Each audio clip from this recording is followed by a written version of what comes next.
Guys आपका हमारे YouTube channel Rajiv classes में स्वागत है। जैसा कि आप लोगों को थंबनेल देख के समझ में आ गया होगा कि आज हम पढ़ेंगे कक्षा 12 की गणित। कक्षा 12 की गणित में क्या पढ़ेंगे तो कक्षा 12 की गणित में प्रतिलोम त्रिकोणमितीय फलन जो कि आपका एक्सरसाइज या चैप्टर नंबर 2 है। चैप्टर नंबर 2 का एक्सरसाइज 2.1 को आज हम लोग सॉल्व करेंगे। इससे पहले भी एक पार्ट हमने एक्सरसाइज 2.1 में सॉल्व कर चुके हैं। कहाँ से कहाँ तक तो 1 से लेकर 10 नंबर क्वेश्चन तक हमने इसके पिछले लेक्चर में सॉल्व कर चुके हैं। यदि आपको वो वीडियो चाहिए तो डिस्क्रिप्शन बॉक्स में जाइए, लिंक पर क्लिक कीजिए और आप मेरे पिछले वीडियो में जा सकते हो। वहां से आपको वो सॉल्यूशन मिल जाएगा। इसके जो भी एक्सरसाइज 2 में चैप्टर नंबर 2 में आपका जो भी बेसिक कॉन्सेप्ट है ये भी मैंने पूरे अच्छे तरीके से एकदम विस्तृत लैंग्वेज में बता रखा है आपको। यदि वो भी चाहिए तो वो भी हमारे चैनल के प्लेलिस्ट विभाग में जाएंगे तो आपको कक्षा 12 की गणित में आपको ये सब मिल जाएंगे। अब हम चलते हैं आज के क्वेश्चन पे। इससे पहले यदि आपने चैनल को सब्सक्राइब नहीं किया है तो चैनल को सब्सक्राइब कीजिए, वीडियो को लाइक कीजिए और अपने दोस्तों को भी शेयर कीजिए। अब हम चलते हैं अपने प्रश्नों पे। आज कौन कौन सा प्रश्न करेंगे तो 11, 12, 13, 14 आज आपकी ये एक्सरसाइज खत्म हो जाएगी। चलिए अब चलते हैं हम अपने प्रश्नों पे। अब हम कर लेते हैं अपने 11 नंबर प्रश्न को। देखिए 11 नंबर प्रश्न को करने से पहले मैं इसके पिछले वीडियो में इसको पार्ट वाइज सॉल्व कराया था। यहाँ पर क्या है, इसी को प्लस में दे दिया, मतलब इन सब का हम अलग अलग मान निकालेंगे और जो मान आता है वही यहाँ पर रख रख के हम जोड़ देंगे तो हमारा आंसर आ जाएगा। आइए इसे सॉल्व करते हैं। कैसे इसे सॉल्व कर रहे हैं, tan इनवर्स मान लीजिए 1 दिया हुआ है। tan इनवर्स 1 दिया हुआ है। tan के मुख्य शाखा का मान कहां से कहां तक होता है तो tan के मुख्य शाखा का मान होता है -π/2 से लेकर के π/2 तक। ये आपको याद होगा। तो इसे आप रखिएगा y बराबर tan इनवर्स 1।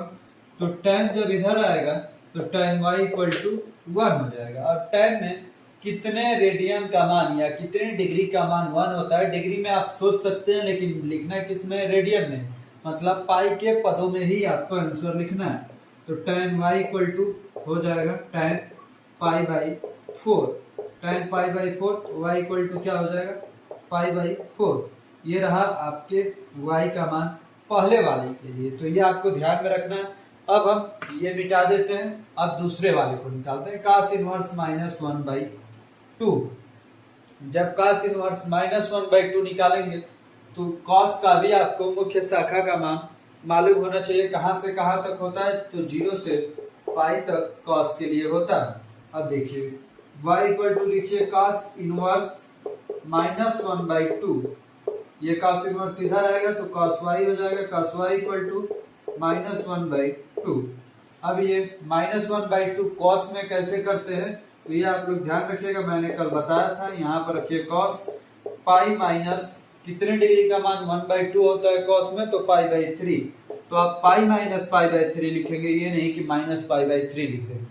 क्यों नहीं लिखेंगे तो ये मैं डेली के सवालों में नहीं बताऊंगा, क्योंकि मैंने कल के सवालों में बता दिया था। आज भी आपको बता देता हूं, क्योंकि cos -थीटा रख देंगे तो इसका मान क्या हो जाता है cos थीटा, तो इसलिए ये गड़बड़ हो जाएगा। इसलिए आपको पाई माइनस π/3 रखना है। अब देखिए cos y इक्वल टू क्या हो जाएगा cos, ये 3 से यहाँ पर जाएगा 3π में से पाई जाएगा 2π, तो 2π/3 cos से cos cancel, y equal to 2π/3 हो जाएगा। y इक्वल टू 2π/3 ये cos वाले का मान आया। अब ऐसे ही एक और बचा है sin इनवर्स -1/2। इसका भी हम लोग निकाल लेते हैं। sin inverse -1/2, sin inverse -1/2। sin में कहां से कहां तक मान होता है तो इसमें भी होता है -π/2 से लेकर के π/2 तक। sin इनवर्स है तो y equal to sin inverse -1/2 रख देंगे। sin इनवर्स इधर आएगा तो हो जाएगा ये sin y इक्वल टू -1/2। आप माइनस को ब्रैकेट से बाहर निकाल लीजिए तो sin y इक्वल टू -1/2। आप साइन का मान माइनस में रख सकते हो, क्योंकि sin -theta equal to -sin theta होता है। ये नहीं होता है कि sin -theta equal to sin theta, नहीं होता है। इसलिए यहाँ पर आप माइनस में रख सकते हैं। sin y equal to sin कितने डिग्री का मान 1/2 होता है तो 1/2 π/6 डिग्री का, π/6 तो -π/6 यहाँ पर आप रख सकते हैं। माइनस पाई बाई 6, तो y का मान कितना आ गया, माइनस पाई बाई 6। अब आपको इतना लिख लेना है, उसके बाद से क्या करना है, तीनों मानों को उठा करके यहाँ पर रख के आपको जोड़ देना है। तो आइए हम रख के जोड़ लेते हैं। ये आप लोग लिख लीजिएगा, यहाँ पर रखिए pi by 4 plus 2 pi by 3 plus minus pi by 6, ये आपको रख लेना है। अब इसे हम लोग सॉल्व कर लेते हैं, क्या मान आएगा, वही हमारा 11 नंबर क्वेश्चन का हमारा आंसर हो जाएगा। इसे भी आप लोगों को लिखना है, ये नहीं कि डायरेक्ट इसे लिखना है, इसे भी आप लोगों को सॉल्व करके दिखाना है।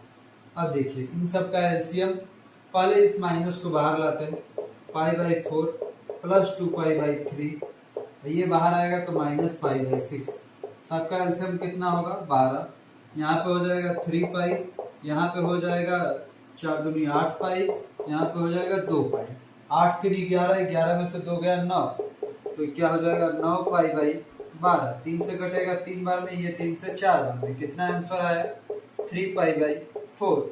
तो ये रहा हमारा 11 नंबर सवाल का आंसर। तो आपका 11 नंबर सवाल कंप्लीट रूप से सॉल्व हो चुका है। अब हम चलते हैं अपने 12 नंबर प्रश्न पे। अब हम कर लेते हैं अपने 12 नंबर प्रश्न को।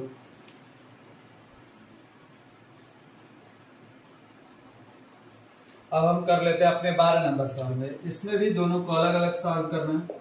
देखिए cos इनवर्स 1/2 दिया हुआ है ना, तो इसे आप लोग y बराबर लिख लीजिएगा, y बराबर लिखिएगा। जब y बराबर तो cos इनवर्स इधर आएगा तो cos y हो जाएगा, इक्वल टू में 1/2। तो अब ये करेंगे तो cos y equal to, cos में कितने डिग्री का मान 1/2 होता है तो पाई बाई 3, तो यहाँ पर रखिए cos पाई बाई 3, cos से cos कैंसिल, y का मान क्या है पाई बाई 3, तो y का मान आया पाई बाई 3। अब आप दूसरे वाले को कर सकते हैं, इसको इसमें आपको 2 को नहीं लेना, केवल आप साइन इनवर्स 1/2 को लेंगे, साइन इनवर्स 1/2। जब भी आप साइन इनवर्स 1/2 को लेंगे तो अब आइए इसके आगे हम लोग सॉल्व करते हैं। क्या हो जाएगा, ये इसे आगे करेंगे तो y equal to sine inverse 1/2। आपको मुख्य शाखा को ध्यान में रखना है, उसके बाहर नहीं जाना है, आपका आंसर उसके अंदर ही आना चाहिए। y equal to sine inverse 1/2, आपको उसे याद कर लेना है। साइन के लिए क्या होता है तो माइनस पाई बाई 2 से लेकर पाई बाई 2 तक, cos के लिए क्या होता है तो 0 से लेकर पाई तक। अब हम चलते हैं इसके आगे, साइन इधर आएगा तो साइन y हो जाएगा, साइन y इक्वल टू 1/2 हो जाएगा। अब साइन में कितने डिग्री का मान 1/2 होता है तो साइन पाई बाई 6 का मान होता है 1/2।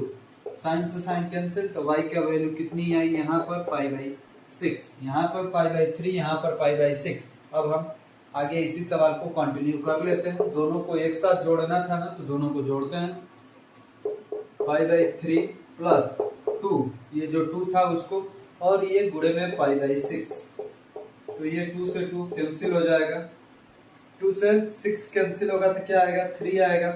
तो ये देखिए pi by 3 plus pi by 3, दोनों को जोड़ेंगे तो क्या हो जाएगा 2 पाई बाई 3। तो ये रहा हमारा आंसर 2 पाई बाई 3, ये रहा हमारा आंसर 2 पाई बाई 3। अब आप डायरेक्ट इसको नहीं रख सकते, क्यों नहीं रखे, देखिए आप डायरेक्ट इसको 2 भी रखते तो यहाँ से 2 से 2 कैंसिल हो जाता, तो 2 से 2 कैंसिल हो जाता तो 1 आ जाता। 1 कितने डिग्री की वैल्यू होती है तो पाई बाई 2, हमारा पाई बाई 3 आ रहा है सॉल्व करने को, तो इसीलिए आपको 2 को नहीं रखना है, आप केवल साइन इनवर्स 1/2 से y का मान निकालेंगे। अब हम इसको अंत में जोड़ लेंगे। तो ये हमारा 12 नंबर सवाल आपका कंप्लीट रूप से सॉल्व हो गया है। अब हम चलते हैं अपने अगले प्रश्न संख्या 13 पे।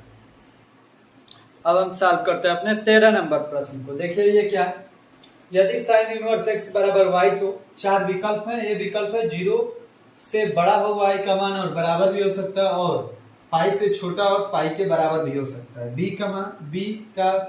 बी विकल्प में क्या है तो माइनस पाई बाई 2 से y का मान बड़ा हो सकता है और बराबर हो सकता है, और पाई बाई 2 से छोटा हो सकता है और बराबर भी हो सकता है। ये नीचे वाली लाइन का मतलब होता है बराबर। ये सीख में क्या दिया है y का मान 0 से बड़ा हो और पाई से छोटा हो। डी में क्या दिया है माइनस पाई बाई 2 से y का मान बड़ा हो और पाई बाई 2 से छोटा हो।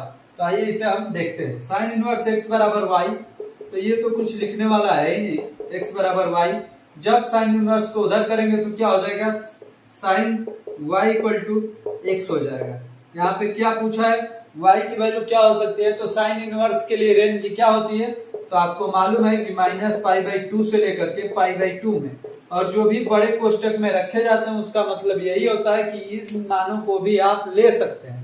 तो इसलिए कौन सा सही हो जाएगा, -π/2 से बड़ा, -π/2 π/2 दो ही विकल्प है, ये दोनों तो ऐसे ही गड़बड़ हो गए। ये दोनों है तो इसमें बड़ा और छोटा दे दिया है, लेकिन बराबर वाला नहीं दिया है, इसमें बराबर भी है, इसलिए हमारा बी नंबर विकल्प सही हो जाएगा। ये डी नंबर विकल्प आपका गलत हो जाएगा। अब हम चलते हैं ऐसे ही अपने लास्ट सवाल प्रश्न संख्या 14 पे। अब हम कर लेते हैं अपने 14 नंबर प्रश्न को। देखिए 14 नंबर प्रश्न क्या है, tan इनवर्स कड़ी में 3 माइनस सेक इनवर्स -2 का मान बराबर है। तो सबसे पहले इन दोनों का मान निकालेंगे, फिर घटाएंगे, जो हमारा विकल्प सही हो जाएगा वो विकल्प बता देंगे। tan इनवर्स कड़ी में 3, tan के मुख्य शाखा का मान कहां से कहां तक होता है, तो -π/2 से लेकर के π/2 तक होता है, -π/2 से लेकर के π/2 तक होता है। करते हैं y इक्वल टू इसे मान लेते हैं, तो tan y इक्वल टू क्या हो जाएगा, करड़ी में 3, कितने रेडियन का मान करड़ी में 3 होता है, तो करड़ी में 3 मान कब होता है ये आपको बताना है। तो tan π/3 पे, tan π/3 पे, tan से tan cancel, y equal to क्या आया, π/3 आया। अब हम चलते हैं ये दूसरे वाले पोर्शन पे, सेक इनवर्स -2, तो इसमें भी cos का ही उल्टा सेक होता है, तो इसमें भी माइनस आया, तो सेम उसी के जैसा इसमें भी प्रोसीजर होगी। सेक y इक्वल टू क्या हो जाएगा, -2। अब आप माइनस में 2 है तो इसको सेक -θ रखेंगे तो सेक थीटा हो जाएगा। इसीलिए आपको पाई में से घटा कर लिखना पड़ेगा, जो भी मान होगा उसमें से आपको घटा के लिखना पड़ेगा। क्या होता है, 0 से पाई तक होता है सेक का मान, लेकिन उसमें π/2 नहीं होता है। 0 से पाई तक होता है लेकिन उसमें π/2 नहीं होता है। जैसे cos 0 से पाई तक पूरा होता था, लेकिन इसमें π/2 नहीं होता है, तो आपको उसको ध्यान में रखना है। कैसे करेंगे, तो सेक पाई माइनस सेक में कितने का मान 2 होता है ये आपको बताना है। तो सेक में जब आप जाएंगे तो ये होता है π/3 का मान, सेक में π/3, क्योंकि कॉस में π/3 का मान कितना हो जाता है, 1/2, इसीलिए सेक में π/3 का मान 2 हो जाएगा। अब आप इसमें से इसको घटा लेंगे, आपका आंसर आ जाएगा सेक y इक्वल टू 3π में से पाई गया 2π, तो सेक 2π/3, तो सेक से सेक कैंसिल, तो y इक्वल टू कितना आया, 2π/3। अब इसमें से इसको घटाना है तो π/3 में से 2π/3 आप घटा लीजिए, π/3 माइनस में 2π/3, दोनों का एलसीएम सेम है तो घटेगा ऊपर, पाई में से 2π जाएगा, -π/3 आपका आंसर हो जाएगा। मतलब कौन सा विकल्प, तो 14 नंबर सवाल का बी नंबर ऑप्शन आपका सही हो जाएगा। इस प्रकार से हमारा प्रश्नावली 2.1 यहीं पे समाप्त होता है। आपको अंत तक बने रहने के लिए बहुत बहुत हमारे तरफ से धन्यवाद। यदि अब तक आपने चैनल को सब्सक्राइब नहीं किया है तो चैनल को सब्सक्राइब कीजिए, वीडियो को लाइक कीजिए और अपने दोस्तों को भी शेयर कीजिए। धन्यवाद एक बार और आपको अंत तक बने रहने के लिए।